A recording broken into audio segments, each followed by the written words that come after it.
now Xi Jinping has changed Chinese foreign policy again. And his rhetoric of Chinese rising power and ambition has been really alarming to the world. But China's relative power now, I think, has not increased that much more than last years of Hu Jintao's year. In fact, the Chinese economy slowed down now. Many people now arguing that Xi Jinping is overreached, and overplayed his hand.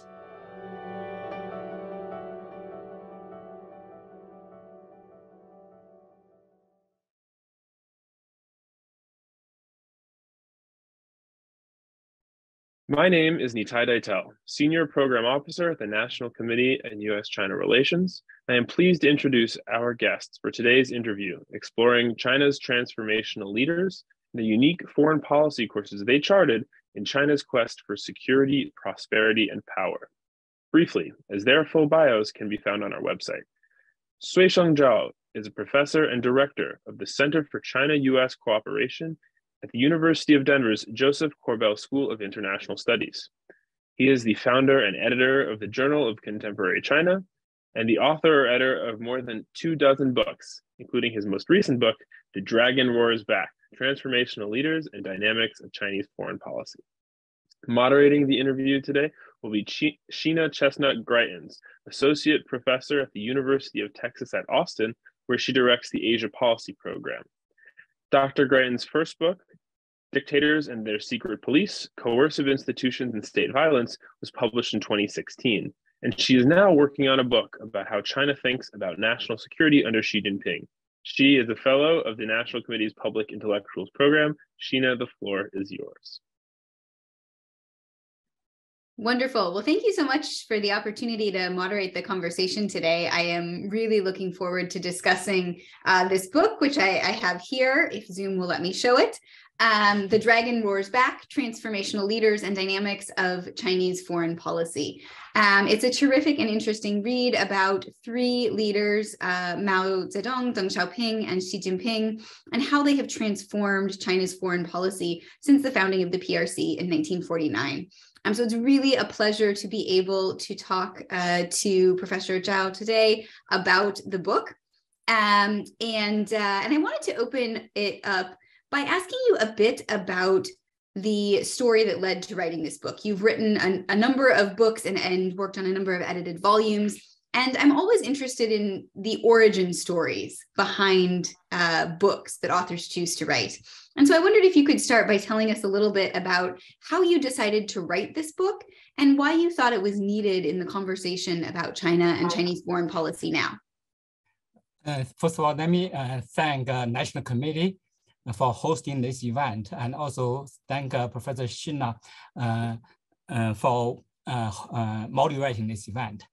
To answer this question, I think two motivations for me to start doing research and writing the book. First, one is theoretical, the other is empirical.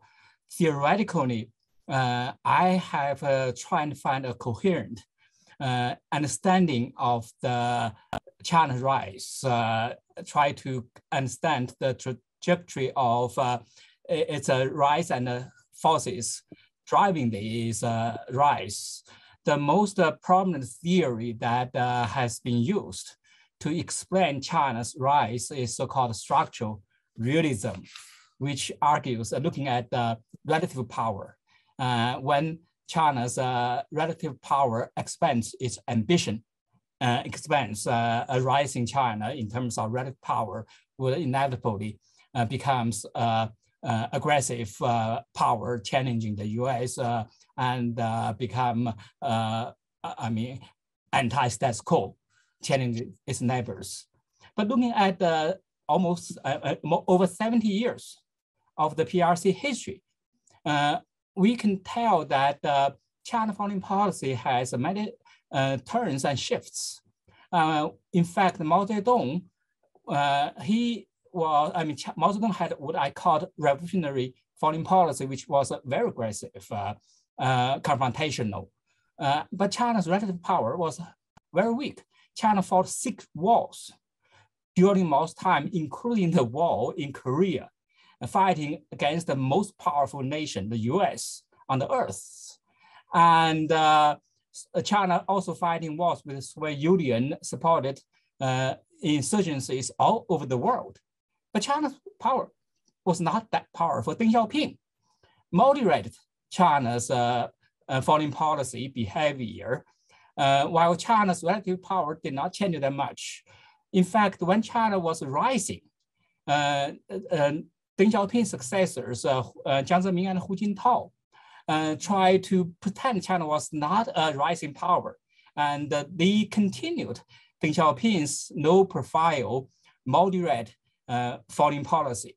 Now Xi Jinping has changed Chinese foreign policy again, and his rhetoric of Chinese rising power and ambition has been really alarming to the world. But China's relative power now, I think, has not increased that much, more than last years of Hu Jintao's year. In fact, the Chinese economy slowed down now. Many people now arguing that Hu Jintao, Xi Jinping is overreached and overplayed his hand. So this situation makes the structuralism somehow inadequate to understand Chinese foreign policy. Another theory used very often is so-called regime type theory. They argue that China's aggressive behavior is driven by authoritarian system. For any change of Chinese foreign policy, you have to have regime change.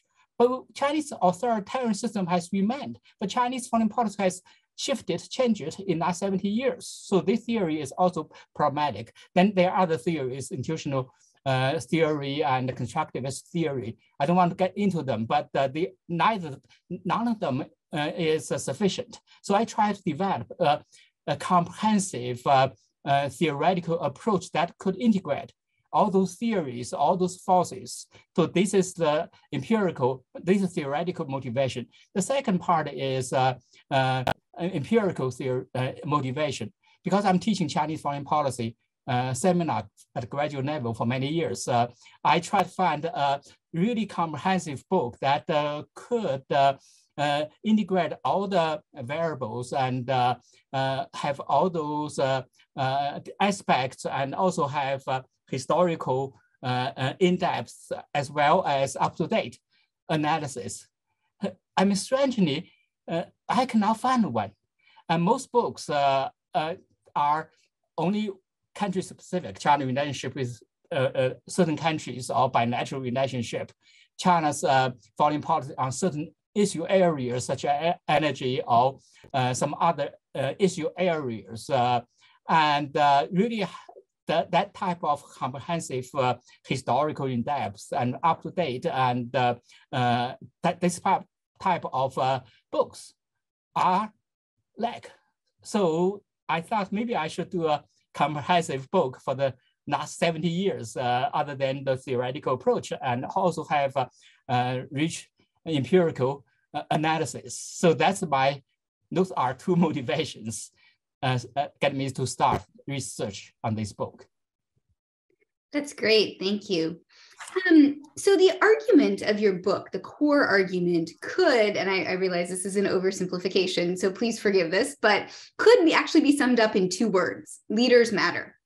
And you talk about that over the course of successive chapters, where you describe transformational leaders, Mao, Deng, and Xi, as different from almost more custodial leaders like Jiang Zemin or Hu Jintao. And so I wondered if you could tell us a little bit more about why leaders are so important in what is a single party, non-democratic political system. And this book developed what I call the leadership-centered framework to understand the dynamics of Chinese foreign policy. As you said, I argue that leaders matter, but they matter more in authoritarian, totalitarian systems. In democratic systems, they matter for sure, but leaders are constrained by oppositional parties, public opinions, term limits, many things. But the leaders in China, I mean, the top paramount leaders in Chinese nationalist one-party system where the emphasis is on discipline and hierarchy.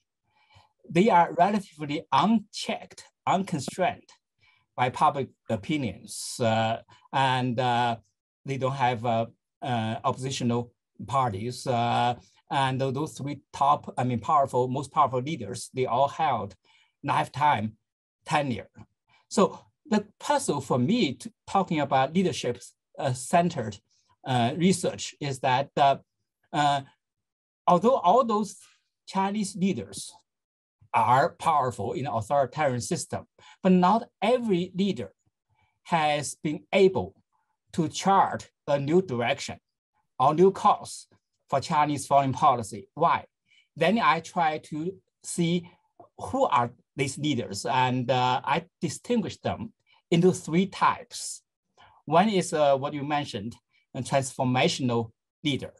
These are game changers. They have new visions, and also they have political wisdoms to navigate the jungle of PRC power politics to prevail their vision.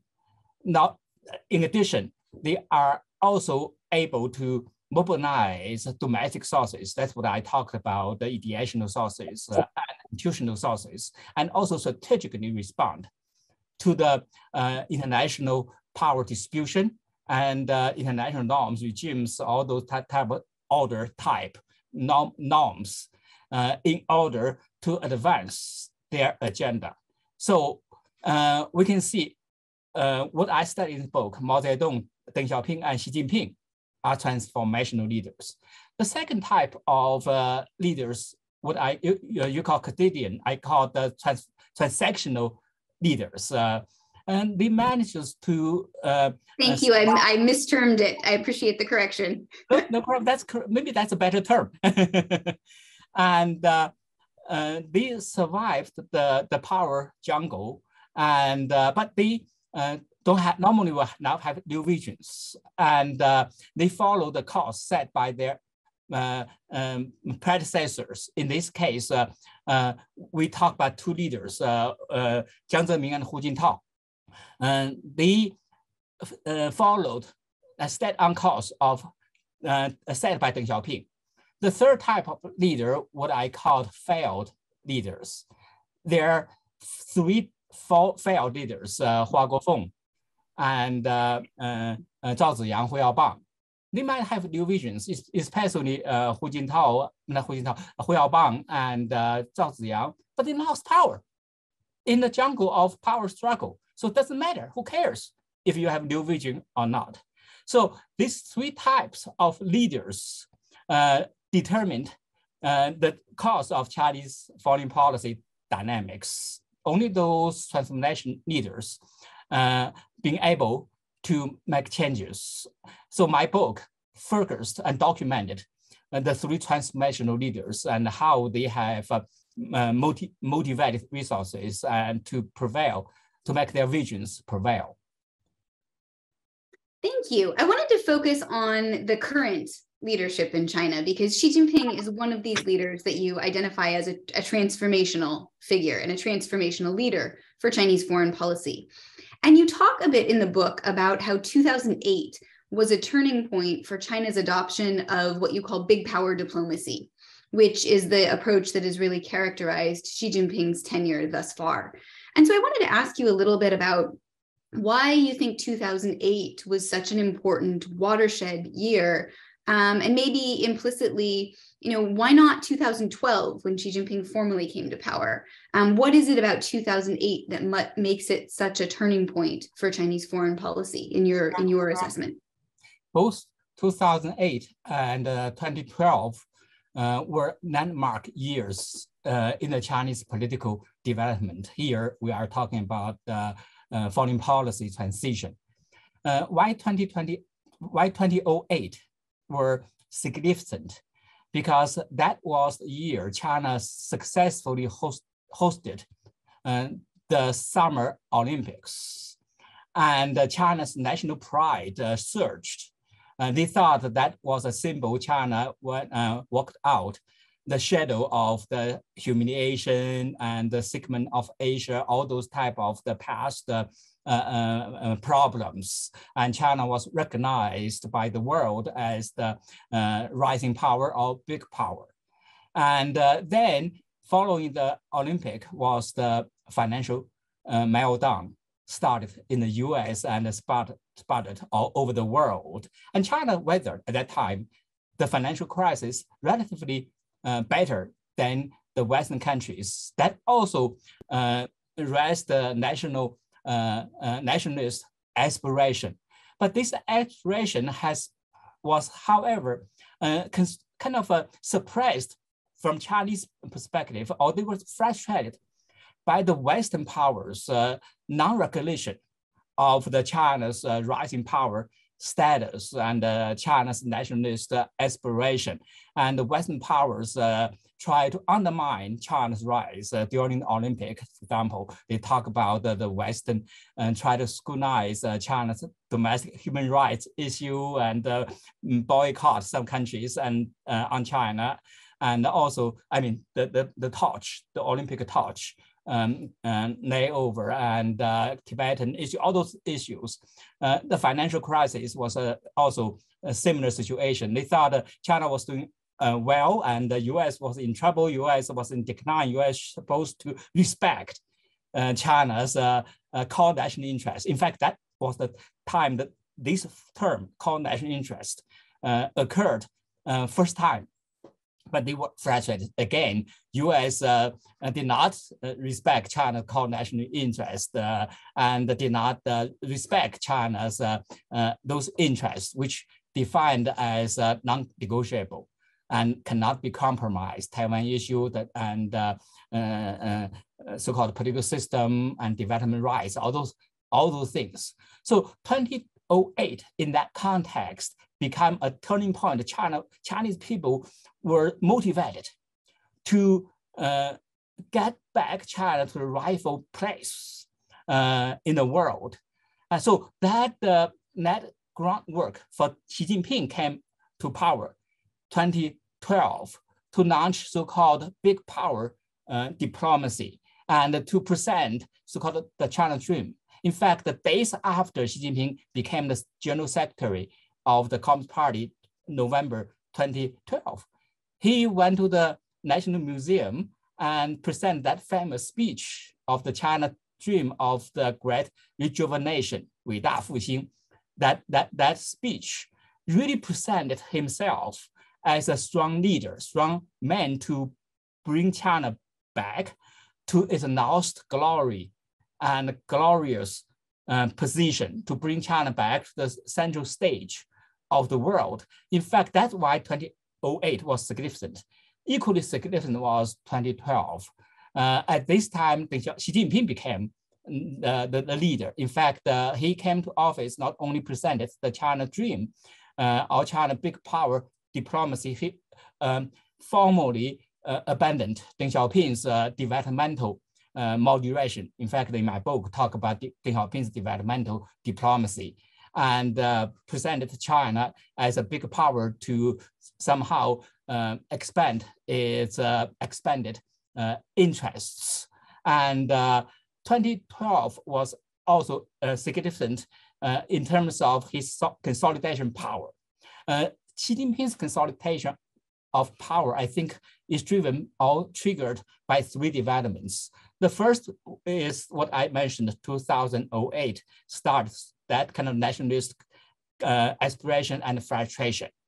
The second was somehow also frustration of the Chinese elites about Hu Jintao's weakness of his connective leadership, which brought so many factional strifles, and also his weakness to resist those kind of liberal values. So Xi Jinping came to office at the time and tried to launch ideological campaign, everything, tried to present him as a defender of the one-party rule. The third trigger was the scandals, also during 2012, Lin Jihua, Zhou Yongkang, and Bo Xilai, those things. So 2012 really presented so many new developments for Xi Jinping, not only to become the general secretary of the Communist Party, but also become strongman to lead China, to chart China for new course, both domestically and internationally. That's why I talk about 2008 and 2012 as landmarks of the Chinese political and foreign policy development.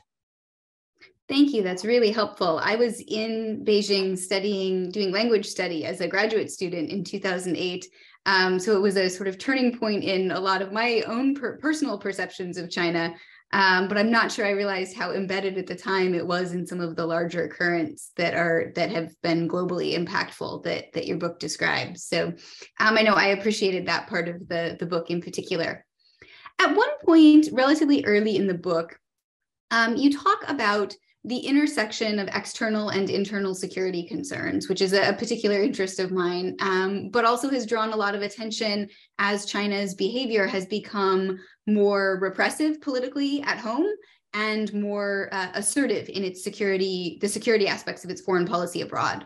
And so Beijing pays a lot of attention to this connection between internal and external security, especially, frankly, I think under Xi Jinping, with the use of the comprehensive national security concept and some of the reforms that he's made to the national security system. And so I wanted to ask you then how you think, you talk about China's efforts to remold the international environment throughout the book. And I wanted to ask you how you see international security concerns shaping China's effort to remold the global environment.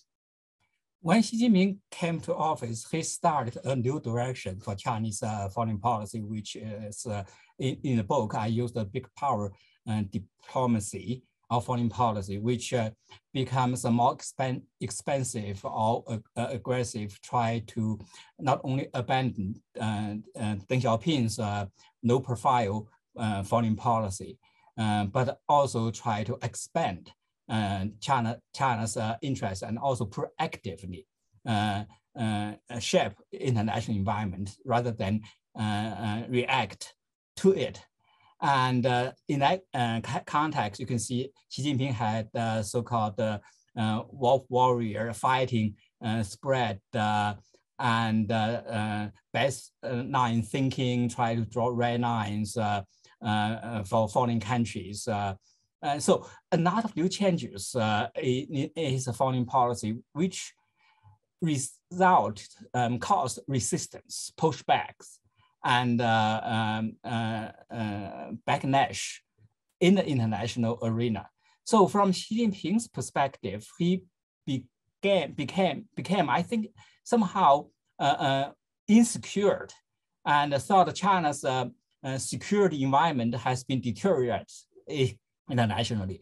But Xi Jinping looks at security or China's threat from the internal lens, because he thought those foreign forces was not only opposing China, it's trying to undermine Chinese communist regime and his personal power. So he always linked looking at the external threat in terms of their linkage to the domestic threat. So that's why you talked about he developed so-called 总体安全观. I translate into holistic security outlook. You can also translate it as an overall security outlook or comprehensive security outlook. But that has that covers in fact he also intentionally makes some responses to this. He established called State Security Commission in 2013, which is his brainchild, because it is intuition to be in charge of both domestic security and external security. In fact, the focus has been on the domestic security. He, in his first speech to the National Security Council 2014, he presented 11 aspects of security threats. The key here is what he called political security or political threat. It's a code word for regime security. So he has emphasized, he has this intuition to focus on domestic security. In that case, he upgraded the Foreign Affairs Leadership Group into a Foreign Affairs Commission to focus on external security foreign policy. So he has entire institutional arrangement try to deal with the security linkage between domestic threat and international threat. Domestic threat here, not only those kind of protests, discontent among Chinese people, but here he talked about those threats linking to foreign threat, mostly the Hong Kong issue, Xinjiang issue, and Tibet issue. Those are typical issues linking domestic threat and external threat. He has spent so much time on those issues and also made significant policy shift on those issues. Without Xi Jinping, we will not see Hong Kong change that much in that several years. Well, there have been many changes in Hong Kong, no question, over the course of Xi Jinping's tenure. I wanted to ask you, as we near the end of our time here, I wanted to ask you a bit about what your book tells us looking forward at the future direction of China's foreign policy and its global diplomacy. In the past year, China has announced a global development initiative. Last April, Xi Jinping announced this global security initiative. And China has also had to respond to the global pandemic, as well as the Russian invasion and war in Ukraine. And so I wanted to ask you a bit about how you think these policies fit under the framework of big power diplomacy, and where is Xi Jinping's foreign policy likely headed in the next 5 years, in the remainder of his third term? Xi Jinping has made a lot of new initiatives since he came to office. On the foreign policy front, before 2011, when you mentioned that the Global Development Initiative, the most important initiative people talk mostly was Belt and Road Initiative, and maybe also Asian Development Infrastructure Development Bank. But those were mostly at a regional level and also economic issue focused. Several years after, those initiatives have not really done well. And 2021, Xi Jinping proposed so-called the Global Development Initiative in the UN. And then the next year, as you said, last year, he proposed the Global Security Initiative. And these initiatives are much broader than the Belt and Road Initiative. Although at this moment, they have not gone beyond the abstract concept. We don't see many specific policy contents among those initiatives. But that reflects Xi Jinping's, I should say, his foreign policy aspiration. One of them is try to reshape global order, which has been constructed under the US leadership. And US has been dominant in this system.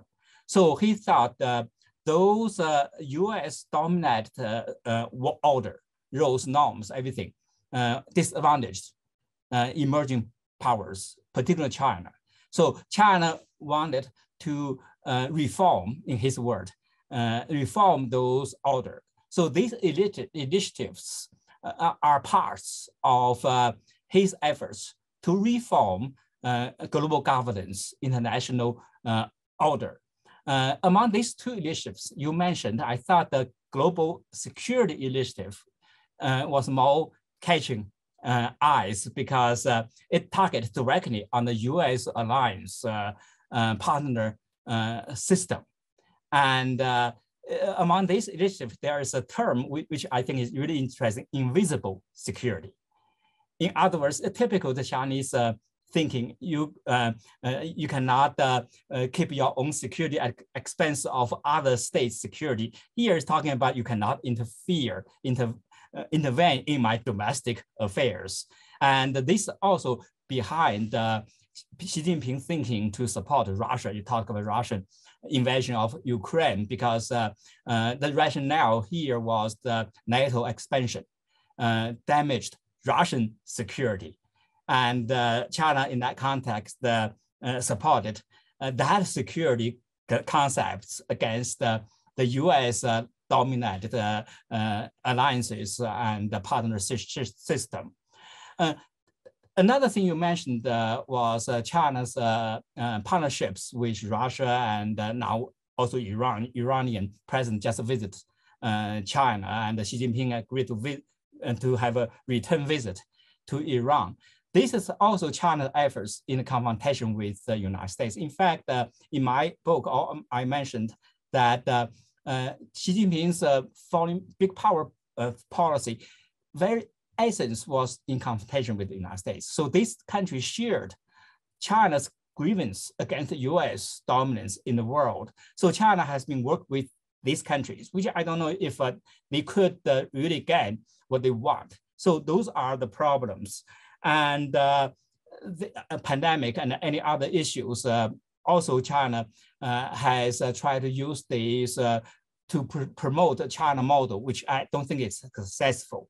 So China has tried to reform, rewrite the rules of global order and also to undermine the US predominance in the world, try to reestablish China's centrality in the world stage. So that's what I think a big power diplomacy is. How far China can go, I don't know. There are many concerns now. Xi Jinping power concentration in my book talked about may lead China to disasters, in fact, and also his power concentration has led to a lot of uncertainties of China's future. And because time limit, I will not go further details on those issues. So many interesting developments worth our attention. There are so many more, and I have a long list of questions that I could continue to ask you. But I've really enjoyed the chance to talk to you about this book, and would encourage everyone to take a look at the full book and to read each of its chapters. There's a lot there to unpack, and I really appreciate you taking the time today to share the insights and the arguments from the book with us. So thank you again for joining us, and best of luck with sharing the book's message and the insights that you have with all of us. Thank you. Thank you, Cheryl, for such a wonderful job to moderate this event. Thank you. Fantastic. Well, thank you both so much for sharing your thoughts and insights with us today. I'd also like to thank the National Committee staff members behind the scenes who have made today's interview possible. We hope those who have tuned in found the interview both interesting and informative and are ready to continue to pull the thread on Dr. Zhao's book, and hope that you will join us for future National Committee programming. Thank you all again, and have a great day.